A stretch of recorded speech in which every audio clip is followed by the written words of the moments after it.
For your red velvet cake, you'll need 3 eggs, oil, water, vanilla extract, and cream cheese. And this is the coconut oil to spray your pan. So first you put the cake mix in, then you use your oil, it's half a cup, water, 1 1/4 cup, vanilla extract, 1 teaspoon, cocoa powder, 1 teaspoon, that's just a secret. And then you put in your eggs. Now you'll begin mixing all of your ingredients together. You're gonna make sure that you mix everything thoroughly.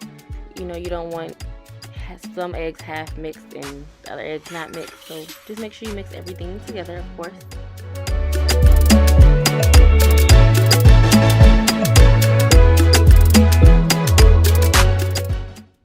Now you want to spray your pan.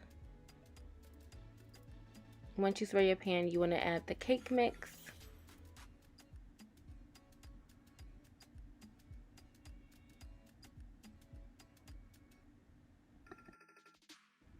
Now you want to tap it to make sure all the air bubbles are out and the cake is flat. Now my cake is done and ready to cut. So I'm going to slice the top of the cake because I want it to be a flat surface. Because as you see here, the cake has rised.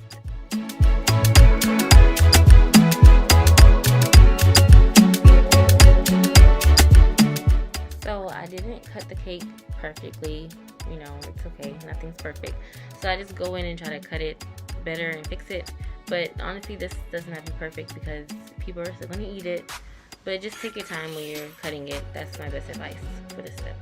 So now as you see, I already started on the first layer. I did that off camera, of course.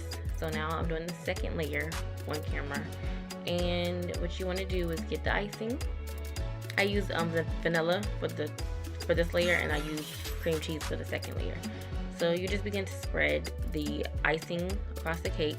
But I realized that the spoon wasn't doing it, so I got a butter knife. But honestly, I'm not a professional baker, so I don't have all the baking equipment. So I just used what was best for me. And as you see here, I'm just spreading the butter knife across the cake.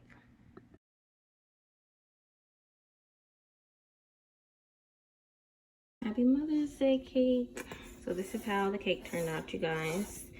You know, it wasn't my best, but you know, it's the thought that counts. So happy Mother's Day.